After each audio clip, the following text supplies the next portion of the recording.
हमारा पहला सवाल बहुत ही सिंपल है। रेकी विद्या पर ही है। अगर आपको संक्षिप्त शब्दों में, बहुत ही कम शब्दों में रेकी को डिफाइन करना हो, रेकी क्या है, कैसे बताएंगे? प्यार, वाइब्रेशन। क्या बात? दो शब्दों में जी। अगर आपको प्यार है तो हीलिंग है। ओके। अगर आप वाइब्रेशन को रेगुलेट करना जानते हैं तो हीलिंग है। हीलिंग कुछ एक्स्ट्रा चीज नहीं है, ये वही शक्ति है जो माँ के गर्भ से बच्चा लेके आता है। अरे वाह। पहला स्पर्श बच्चे का माँ की तरफ और माँ का बच्चे की तरफ रेकी ही है। वाह। नाम रेकी है इसलिए जापानीज लगती है, पर इसे हम प्राण चिकित्सा कहते हैं। ये हमारे प्राण शक्ति पे आधारित है। और प्राण कब से होते हैं? जब पहली श्वास निकलती है, बच्चे की किलकारी निकलती है। तो ऐसी कोई विद्या नहीं है जो बाहर से दी जा सके। ये वो विद्या है जो हम लेके जन्म लेते हैं। बच्चा माँ को हाथ लगाता है, माँ बच्चे को हाथ लगाती है, पहले दिन से हीलिंग होती है।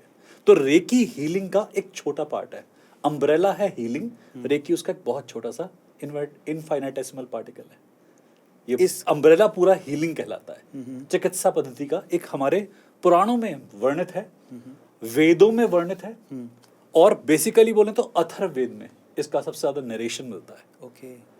हमारे रेकी सिलेबस के अंदर हम वो पेजेस भी देते हैं शो करने के लिए, ताकि पता लगे कि एग्जैक्टली ये है, और उसके वर्ड से भी कोट करे वहां लिखे हुए हैं कि आप अपना खुद भी पढ़ सकते हैं। और ये इसका नाम रेकी क्यों रखा? मिकाऊ उसुई, डॉक्टर मिकाऊ उसुई जापान से इंडिया आए थे रेकी अध्ययन करने के लिए। ओके। बनारस काशी के अंदर रहे थे 7 साल। संस्कृत सीखी, बुद्ध का प्रिंसिपल सधर्म पुंडरीक या लोटस सूत्र सीखा, अपने अथर्ववेद को और सधर्म पुंडरीक को साथ में जोड़ा, जापान वापस गए, नाम दिया रेकी। रे मीन्स यूनिवर्सल, की मीन्स एनर्जी। उनके गुरु ने आज्ञा दी थी वहां जाओ, सीख के आओ। अपना सेल्फ अट्यूनमेंट किया माउंट कुरमा के अंदर एक गुफा में बैठ के 21 दिन की तपस्या करके, उसके बाद वो रेकी हीलर बन गए। तो दोबारा एक बार समझते हैं। रे का मतलब हो गया यूनिवर्सल, यूनिवर्सल यानी कि ब्रह्मांडीय। ठीक है। और की मतलब ऊर्जा, ब्रह्मांड की ऊर्जा। लेकिन नाम तो ये तो आप मानते हो कि जापानियों ने दिया है। बिल्कुल। ये ऐसा लगता है सुनने में, मुझे बहुत बार प्रश्न पूछा जाता है कि रेकी तो जापानीज है, आप कैसे कह सकते हैं अथर्ववेद से?